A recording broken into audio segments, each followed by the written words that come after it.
Ce podcast est généré automatiquement à partir de sources publiques. Bonne écoute. Bienvenue à Piste Ouverte, votre rendez-vous quotidien avec l'actualité du sport automobile. Nous sommes le 22 avril 2026 et le monde de la course ne ralentit jamais. Aujourd'hui, nous plongeons au cœur des enjeux qui façonnent notre discipline. Des coulisses de la gouvernance aux pistes les plus innovantes, en passant par nos légendes et nos talents émergents. Et quelle actualité, Michel! Entre les tensions dans les fédérations, les performances de nos jeunes pilotes et l'effervescence technologique, il y a de quoi faire le plein d'adrénaline. C'est un sport qui ne cesse de se réinventer et nous allons décortiquer tout cela pour nos auditeurs. Absolument. Commençons par un sujet crucial qui impacte directement l'avenir du sport automobile français, les élections à la Fédération française du sport automobile, la FFSA. Le paysage s'annonce mouvementé, avec de nouvelles élections sous haute tension. C'est une période où les stratégies s'affûtent et où l'avenir de nos disciplines se joue. Sous tension, le mot est faible, Michel. On sait que les élections fédérales sont toujours des moments clés, mais celle-ci semble particulièrement chargée. Qu'est-ce qui rend ce scrutin si volcanique ? Les enjeux sont colossaux, Laura. La FFSA est le pilier du sport automobile en France.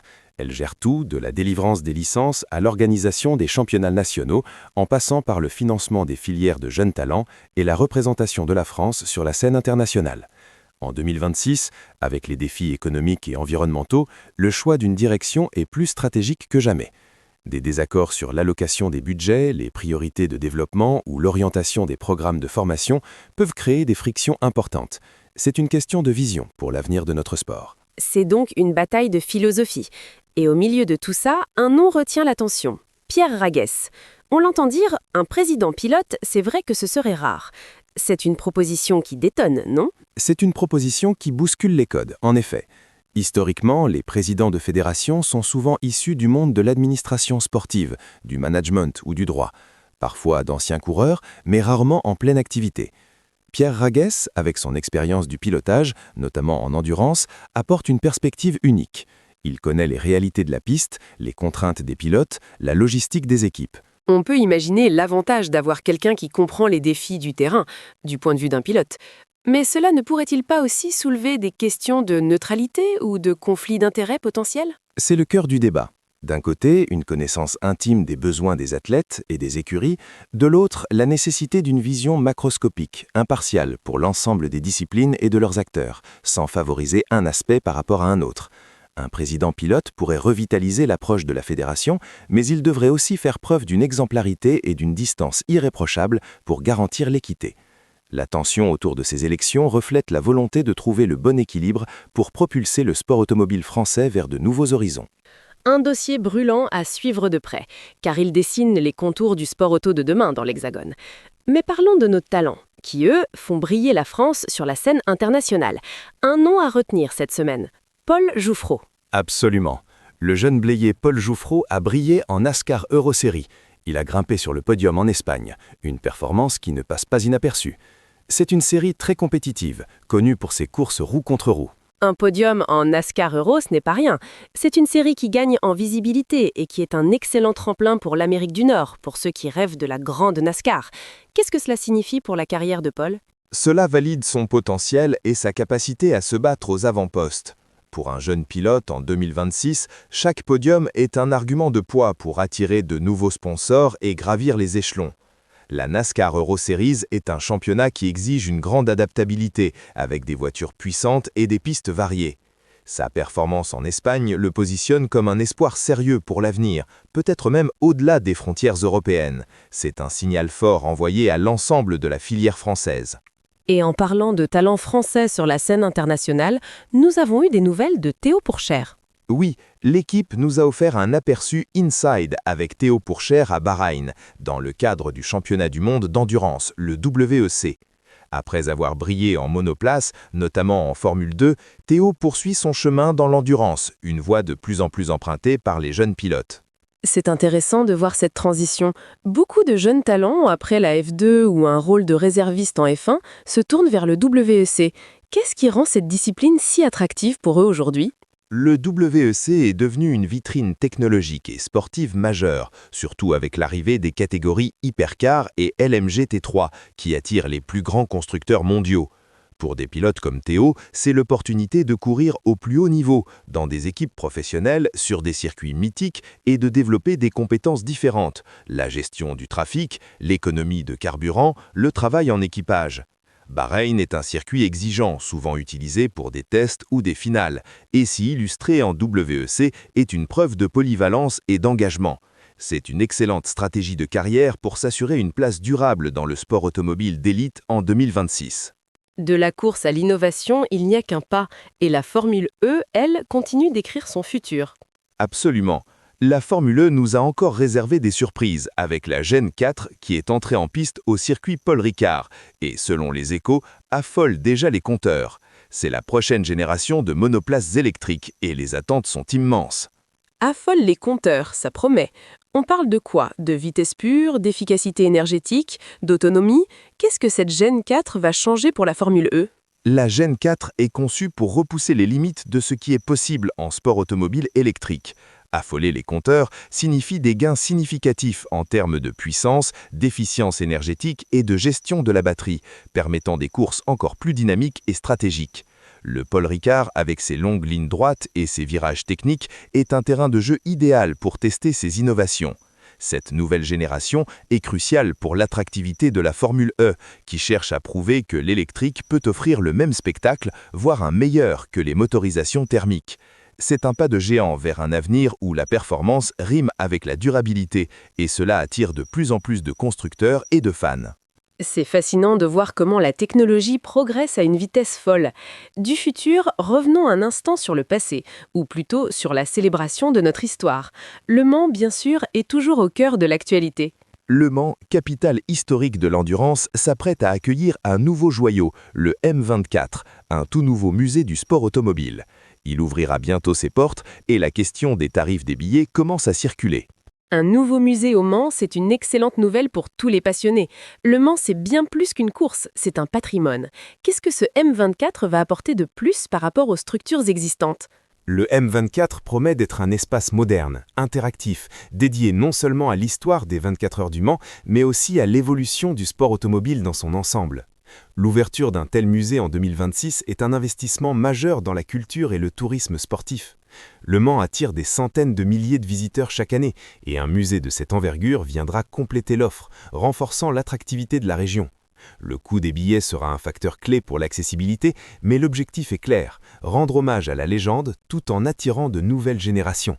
C'est un projet qui va bien au-delà de la simple exposition de voitures, c'est un lieu de transmission de la passion. Et en parlant de légende et de passion, une autre icône du sport automobile était à l'honneur récemment. Oui, l'incontournable Sébastien Loeb. Un véhicule rarissime lié à son histoire serait exposé au Prestige Autobahn, promettant de régaler les passionnés. Loeb, c'est une carrière hors norme, 9 fois champion du monde des rallyes, mais aussi des participations remarquées au Dakar, au Mans et en rallycross. Sébastien Loeb, c'est une légende vivante. Voir un véhicule rarissime associé à son nom, c'est l'assurance d'un événement qui va attirer les foules. Qu'est-ce que cela nous dit sur l'engouement pour le patrimoine automobile et les figures emblématiques de notre sport ? Cela souligne l'importance des figures iconiques et du patrimoine dans le sport automobile. En 2026, l'attrait pour les véhicules historiques et les objets de collection liés à nos champions ne faiblit pas. Ces événements comme Prestige Autobahn ne sont pas seulement des expositions, ce sont des lieux de rencontre, d'échange où la mémoire du sport est célébrée. La présence d'un véhicule rarissime de Loeb est une occasion unique de se reconnecter avec l'histoire et de mesurer l'impact de ces pilotes exceptionnels sur des générations de fans. C'est la preuve que la passion du sport automobile se transmet aussi à travers l'admiration pour ces héros et leurs machines. De ces machines d'exception aux scènes locales, le sport auto, c'est aussi un réseau dense d'associations qui font vivre la discipline au quotidien. Exactement. L'ASA Morvan, par exemple, a connu un week-end fructueux et prometteur. C'est un témoignage de la vitalité du sport automobile à l'échelle régionale, loin des projecteurs des grands championnats. Ces associations sportives automobiles sont le cœur battant de notre sport, non ? Elles sont essentielles pour la détection de talents et pour permettre à chacun de vivre sa passion, quel que soit son niveau. Elles sont fondamentales. En 2026, les ASA comme celle du Morvan sont le socle sur lequel repose tout l'édifice du sport automobile. Elles organisent des rallyes locaux, des courses de côte, des épreuves sur circuit, offrant un premier pas dans la compétition pour de nombreux amateurs et futurs professionnels. Un week-end fructueux et prometteur signifie non seulement de bonnes performances sportives, mais aussi une bonne organisation, une mobilisation des bénévoles et une participation encourageante. Sans ces structures, le sport automobile perdrait une grande partie de sa vitalité et de sa capacité à se renouveler. C'est là que naissent les vocations et que se forgent les champions de demain. C'est une belle manière de rappeler que la passion commence souvent près de chez soi. Et pour les passionnés qui aiment aussi prendre le volant, même hors compétition, il y a des voitures qui font rêver. Oui, Sport Auto nous proposait un grand format BMW M2 CS et si c'était elle. La M2 CS est une voiture qui incarne parfaitement la fusion entre la performance routière et la capacité à s'amuser sur circuit. Et si c'était elle, c'est une question qui résonne chez beaucoup d'amateurs de sensations fortes. La M2 CS, c'est un peu le Graal pour le passionné qui veut une voiture polyvalente, capable de rouler au quotidien et de dévorer les virages sur piste le week-end, n'est-ce pas ? C'est précisément cela. La BMW M2 CS est une machine pensée pour le pur plaisir de conduite, une sorte d'hommage à la tradition des coupés sportifs. En 2026, avec l'électrification croissante, ces voitures thermiques pur jus deviennent presque des objets de culte. Elles représentent ce que beaucoup recherchent dans le sport automobile non professionnel, l'adrénaline, la précision, la connexion avec la machine. Ce type de véhicule alimente le marché des journées-circuits, des clubs sportifs et entretient cette culture automobile essentielle qui nourrit in fine l'intérêt pour la compétition. C'est un lien direct entre la route et la piste, un pilier de la communauté des passionnés. Et pour finir, une nouvelle qui, bien que surprenante, n'est pas sans logique quand on y réfléchit bien. Ferrari se lance dans une autre discipline, après le sport auto. Ah, Ferrari. Le nom même est synonyme de sport automobile, d'excellence et de passion. Alors les voir se lancer dans une autre discipline, cela interpelle. En effet, on parle de la marque qui a été fondée par Enzo Ferrari pour construire des voitures de course et qui est la seule à avoir participé à tous les championnats du monde de Formule 1. Quelle pourrait être cette autre discipline qui attire le cheval cabré ?